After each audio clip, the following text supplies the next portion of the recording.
Hello, this is DrPaulCottrell, and I'm going to talk about influenza, SARS-CoV-2, and monkeypox updates. So in terms of influenza, this chart is showing the updates. I think last time I talked about this, it was probably week 45 or 46. For this influenza season compared to other influenza seasons. The largest one that we had was in 2017 to 2018 season. So you can see here that from the very beginning, we were having an uptick in a cumulative rate for hospitalizations of confirmed influenza. All right. So this y-axis is hospitalizations per 100,000. So as you can see here, we're approaching the 40 mark per 100,000, whereby at this moment in time in previous influenza seasons, we were only at maybe 2. So this is concerning here. As you can see, the gap between the highest rate that we had in 2017 is growing here, right? So let's keep in mind that this is a problem. This is a cumulative rate for the United States. Now, if we take a look at what's going on in New York, since that's where I'm at, this chart really shows well what is going on here. Here, this is positive influenza laboratory results. The previous chart that I showed was hospitalizations. So these are the number of individuals that are testing positive with an influenza test. All right, and I'm recording this December 17th. So about right here. Now, it's 1 week behind in data. But based on this chart, you can see the previous years here. And you are seeing this season, way higher in terms of confirmed cases of influenza. So, keep that in mind. Now, it dovetails into something that was going on during the games. Individuals that were getting sick during the soccer World Cup. There was the France team. And then, there was obviously Wall was, died from supposedly an aortic aneurysm. Now, he looked pretty damn healthy to me. And then I'll do another video on him alone, but there seems to be some sort of flu-like thing going on during the games, during the soccer World Cup games. So is that manifesting into some new type of virus? Is something is it something novel? Is it something that is mutated to a point where the normal testing for certain types of pathogens isn't working? Who knows? Who knows? More needs to be investigated on what was going on at the games. But this chart is showing the influenza in New York. All right, it's way much higher. I'm noticing in the last 2 weeks or so, more people are using masks on the mass transit. I've also noticed the elderly coming, the ones that I'm in contact with, some of these elderly individuals do seem to have some sort of upper respiratory infection. What is going on also in New York and also in the United States in general Influenza is much higher, but RSV, not just for children, but RSV, which is a respiratory virus, in the elderly. So this is kind of compounding this problem here. Now, another thing that most people aren't talking about is that you can get what is called a secondary infection. You can get a viral infection, let's say from influenza, and then it gets to a point where it sets in motion some sort of pneumonia. All right. And so that you get like a secondary pneumonia because of bacterial. So it starts as a viral for some patients, and then it ends up becoming a bacterial infection. And this is the reason why some doctors would say, okay, if you only have a viral infection and there's not a high chance of having a secondary infection, but you just let it, you just don't even treat it and just let the regular influenza just burn through that patient, right? And it clears itself. But in some patients, what will happen is that you have such a upper respiratory infection, and they may already have been weakened from SARS-CoV-2 or a previous upper respiratory infection, maybe some sort of comorbidity because of COPD or some sort of restrictive pulmonary disease or something.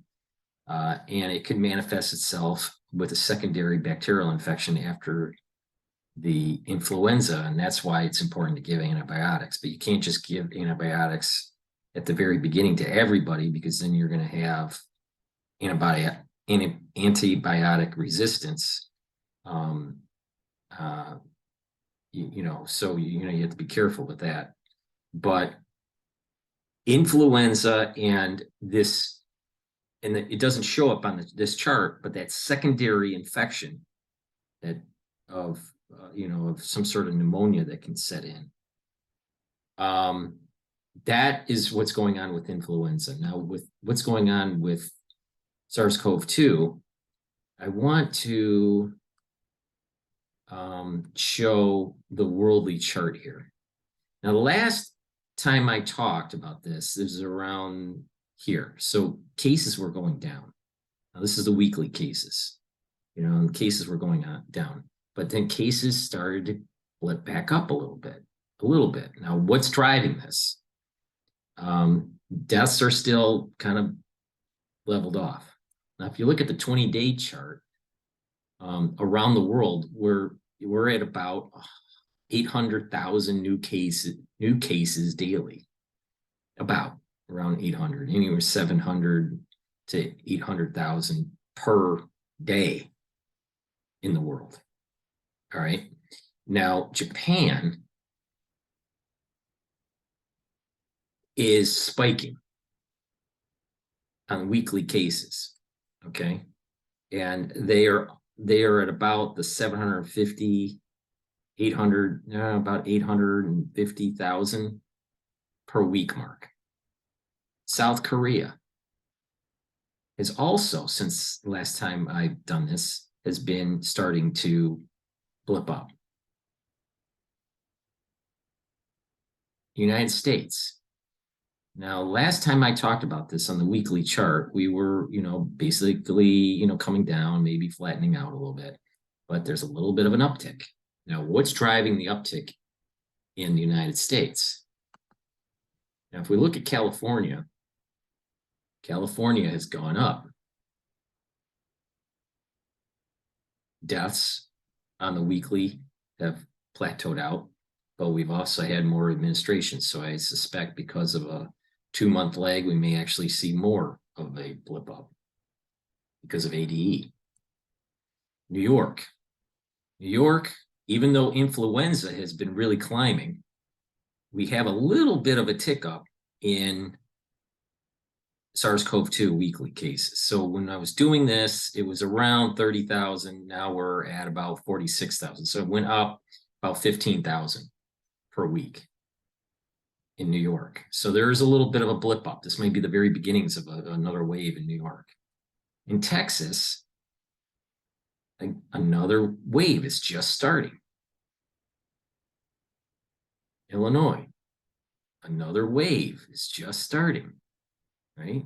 But in Illinois, it may have peaked and then maybe it's starting to go down a little bit. We need to see another couple weeks of data for Illinois that may be already played out.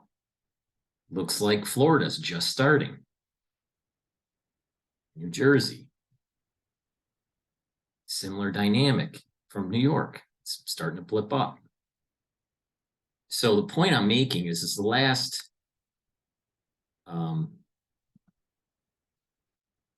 1, 2, 3, 4, 5, 6 states, the weekly cases are going up. Not so much with deaths, but the weekly cases are going up. Death total for the United States is 1,087,000. All right, that's the coronavirus, SARS-CoV-2. Now, monkeypox, okay? In monkeypox, we have the cumulative chart here. Okay, what I want to show here is that the United States is plateauing out at about 30,000 cases. All right, it started for the United States at around, when was the first case? The first cases were coming in on June 3rd. All right, so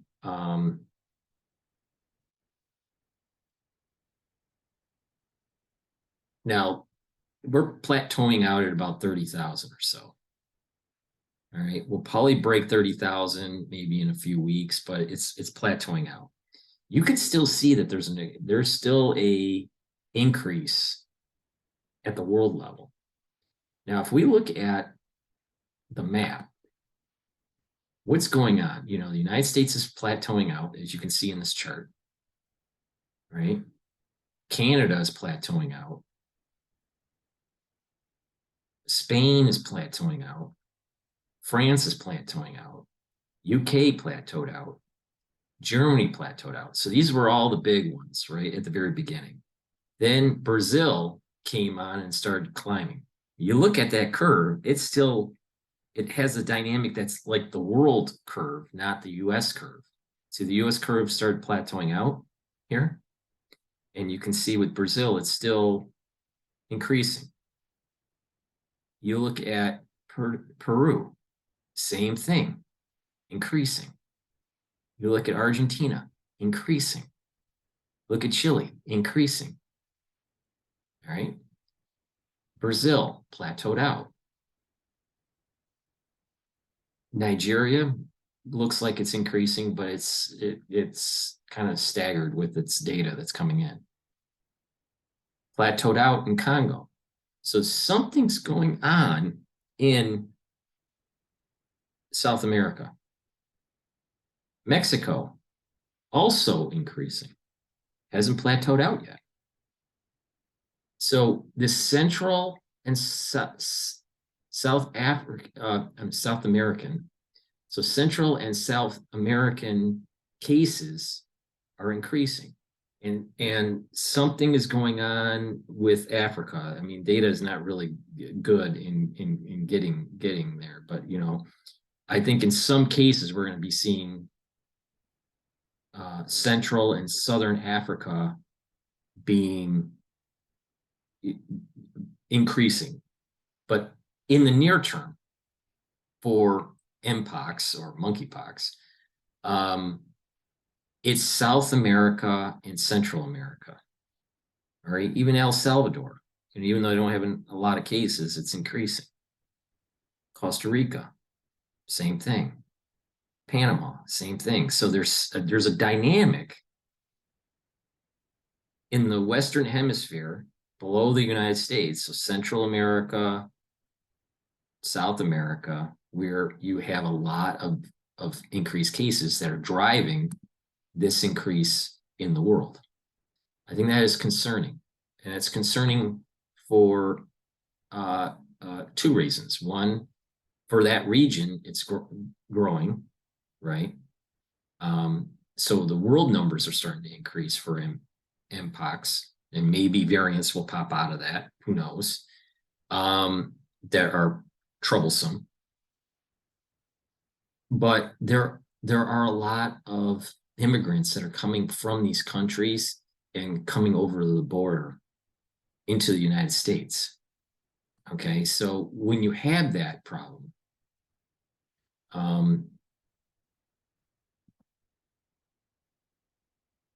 cases may start to increase at the world level, or not only at the world level, but at the United States level.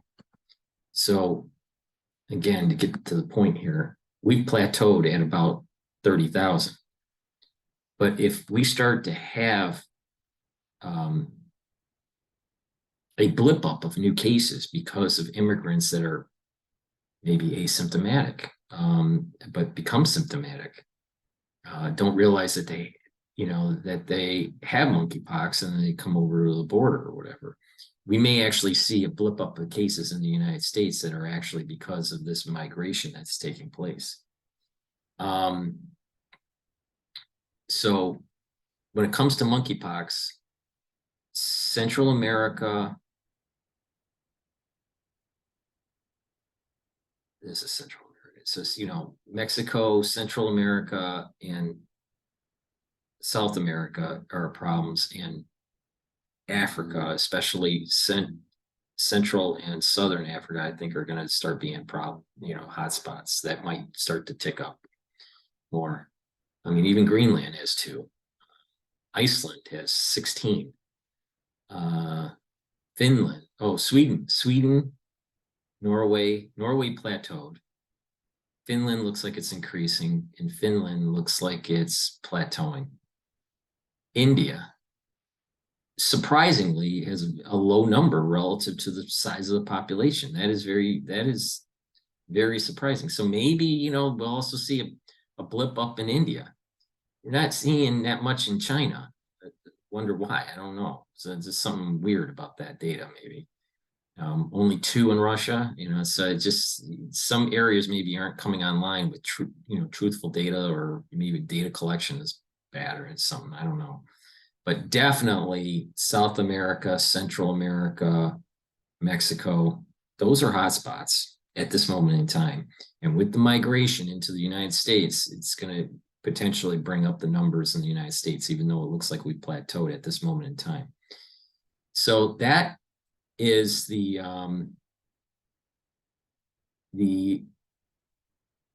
update.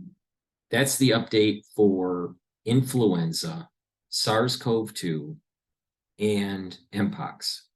So what do you need to do to handle the flu season? Some of the best things that you can do are to go to the store, the-studio-reykjavik.com, and get some of the health supplements that I offer for the flu season. But on top of it, you can get other supplements that help with, anti-aging, skincare, a lot of different things, but specifically for the flu season. What you can do is get the liquid nano silver. This is liquid nano silver 35, max 35. I also sell it as a max 14, or a silver solution, which is ppm 30. So 35 is parts per million, and 14 parts per million, and 30 parts per million. So get the liquid, take a teaspoon a day. If you're sick, take a tablespoon a day. Put it in your mouth, keep it in your mouth, maybe even gargle with it for maybe 30 to 60 seconds, and then swallow it. All right, do that daily. Get the lozenges. I have, a few types of lozenges. I have, different flavors, right? I have a 40 count that is the ginger, right? The 40 count ginger. I have a 20 count that's menthol. I have another 20 count that's cherry flavor. And then I have a green apple flavor. So go to the store and get the lozenges. And this has nano silver in the lozenges, and you just suck on those, especially if you have a sore throat.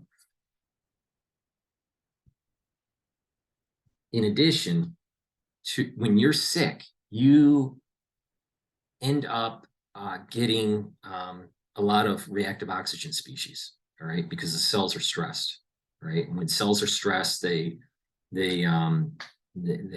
oxidize more, right? So you need to take a strong antioxidant. Well, one of the best antioxidants you can get is C60. So get the 2 ounce, 4 ounce, or 8 ounce, and take this every day to reduce that reactive oxygen species and that stress in the cells. So you have a stronger mitochondrial health to create the ATP that you need for your immune system to fight the infection. All right. So you can take this even if you're not sick. And what that does is it's part of the anti-aging protocol and strengthens your immune system. But this will bring down that ROS, help with the mitochondrial health.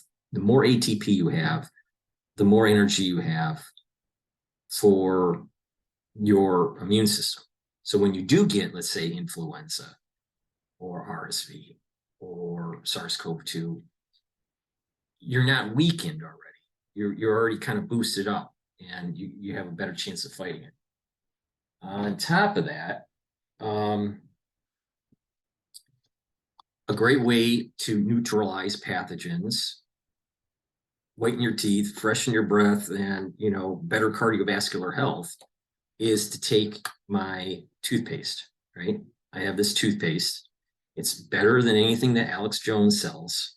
You try this toothpaste and you're going to be amazed that you're going to say, wow, Paul, this is the best toothpaste I've had. But because it has nano silver in it, and no fluoride. That's another thing that you want, is no fluoride in your diet. So make sure that you have filtered water, and you cook with filtered water, and reduce as much as you can fluoride in your diet. But by taking this toothpaste, because it doesn't have any fluoride and it has the nano silver in it, it will neutralize pathogens. And because of that, you're going to have less plaque. And when you have less plaque, you're going to have less gingivitis, you're going to have less microscopic plaques. And because you're reducing the pathogens in your mouth, you will lower the chances of cardiovascular disease. So taking this every day would help a lot. So get some toothpaste, right? Now, since that's what you can get for when you're sick, right? You get the nano silver, you get the C60, you get some vitamin C.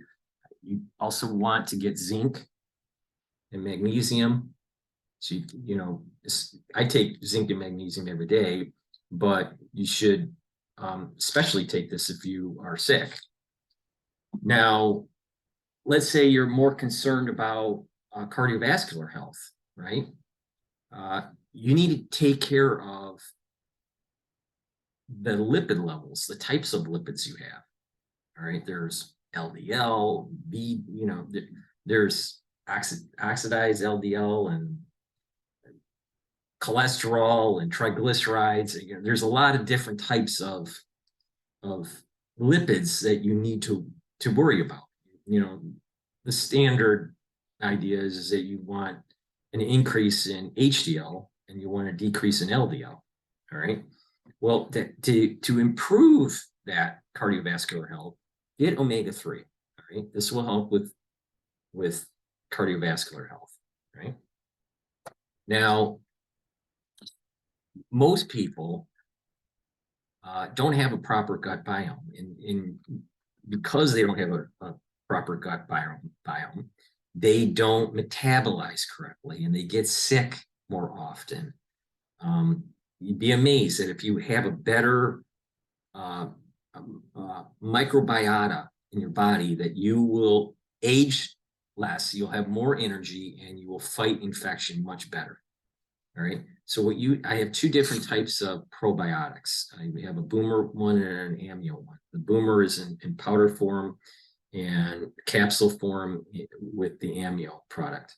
So, but you want to take my pre and probiotic every day.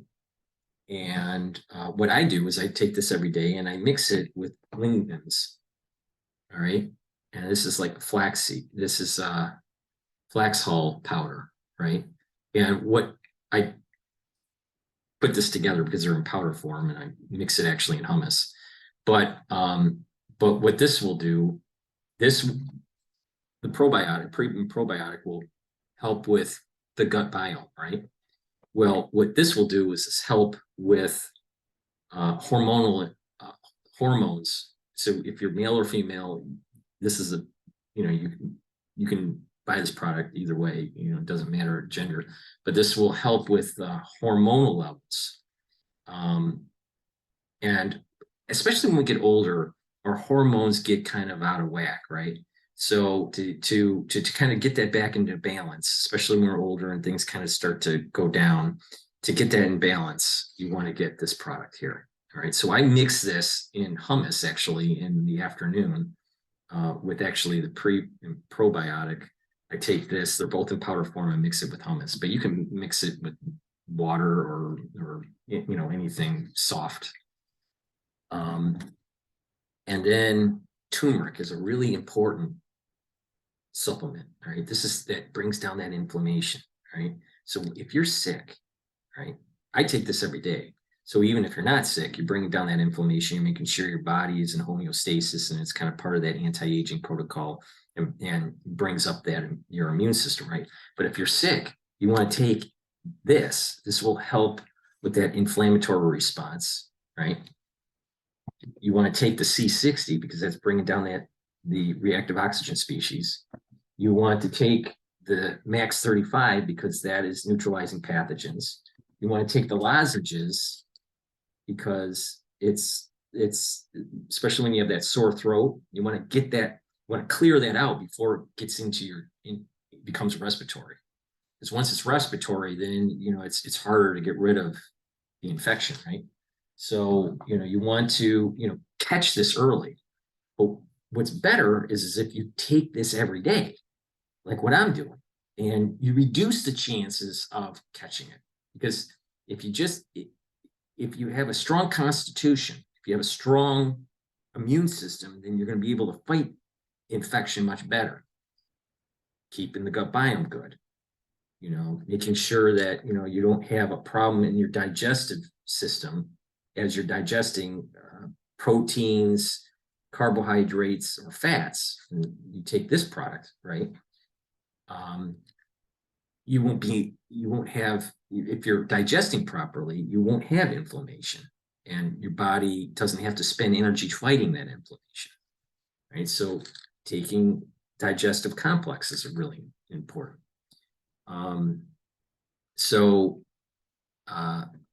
But like for me, what I'm doing is I'm taking that probiotic, taking lignans, and the turmeric. So these two are powdered, right? So I'm controlling the hormonal levels. I am controlling the digestion of the fats and the proteins and carbohydrates that I'm consuming in the day. I'm bringing down the reactive oxygen species. So I am boosting up ATP because my mitochondria is healthier, right? Because it's not dealing with reactive oxygen species. I'm bringing down inflammation with the turmeric. Right? And then right here, ashwagandha. Ashwagandha is great for controlling the glucose levels. When you control the glucose levels in your blood, then you're reducing that inflammatory response, right? And it's also helping with cardiovascular health because it's not gunking up all your, with high glucose levels, you have more inflammation. It adds to oxidation to the LDL and more plaque buildup. So by taking ashwagandha, you're controlling your blood glucose levels and bringing down that inflammatory response and reducing the chances of reducing chances of cardiovascular disease through through hyperglycemia. And this is kind of like part of that anti-aging protocol, reducing that inflammation, getting your body back into homeostasis. So those are some of the many products that I have in my store. All right. But if you are just focused on just dealing with RSV, influenza, season, then I recommend get some toothpaste, get some C60, get some turmeric, because that's the anti-inflammatory. Get max 35, take the teaspoon or a tablespoon a day, and get some lozenges, and that will get you pretty far. And I have them in different flavors, pretty far for the season. But if you are concerned about really boosting up your immune system before you get, before you contract something like influenza or, the common cold or whatever, listen to what I'm saying about that anti-aging protocol, because it will help boost up your immune system and bring you into proper homeostasis. And those are the things, like I said, the ashwagandha helps with blood glucose levels. Turmeric brings down that inflammation. C60 brings down the reactive oxygen species. The digestive enzymes, they help with digesting carbohydrates, fats, and protein. Take the pre and probiotic. That will help to build up a good gut biome. The lignans, which will help with hormonal levels. Omega-3, that's going to help with cardiovascular. Clarity factor, I take this every day, twice a day. I take it in the morning and mid-afternoon. This helps me be able to concentrate as I'm doing my medical studies. Zinc and magnesium, especially when you start getting sick, you want to take this. And then, if you're sick, take the lozenges. I have different flavors, the cherry, the apple flavor, the menthol flavor. And then I have, those are in 20 count. And then I have a 40 and a 20 count for the ginger. That will get you really far in terms of boosting up your health. So please go to my store, the-studio-reykjavik.com, and take a look at the products that I offer to help support my work and to help improve your health, especially when we're going through RSV, influenza, SARS-CoV-2 season, right? You need to strengthen your immune system. And by doing that, you will fare a lot better. If you don't get sick and you follow this anti-aging protocol, you'll actually age slower compared to your peers that aren't doing it. So another way you can support my work is making sure that you subscribe to all my channels. I have 3 YouTube channels. I have a Brighteon, Bitchute, and Rumble channel. And all the links are in the description. Please also subscribe to my Patreon account. That helps to support my work because YouTube has demonetized me. And because I cover COVID, and I'm not some of these YouTubers that were covering COVID and don't cover COVID anymore, and trying to keep their monetization. I have stuck to covering the crisis, and you can go to my website, the-studio-reykjavik.com, and on the front page, down at the bottom, the home page down at the bottom, you can donate from Stripe or PayPal. to help support my work. Or you can also, and the links are in the description in each of my videos, donate through Buy Me a Coffee. That is a great way to help support my work. Again, my store is at the-studio-reykjavik.com. All the links are in the description of each of my videos. Thank you for supporting my coverage of this crisis, and I hope you a happy holiday. And just take my advice. You know, if you take control of the situation by trying to boost up your immune system, you're going to fare much better than ones that don't. And if you're lucky and you don't get anything, then by following this protocol on a monthly basis, you're going to have this accumulative effect, right? And you're start seeing yourself age slower compared to your peers, because you're bringing down that inflammation. You're taking care of your cardiovascular. You're bringing down that reactive oxygen species. You're boosting up your ATP, right? When you're doing all these things, neutralizing pathogens, right? When you're doing all these things on a regular basis, you'll actually get healthier and age slower, and your body will actually start healing.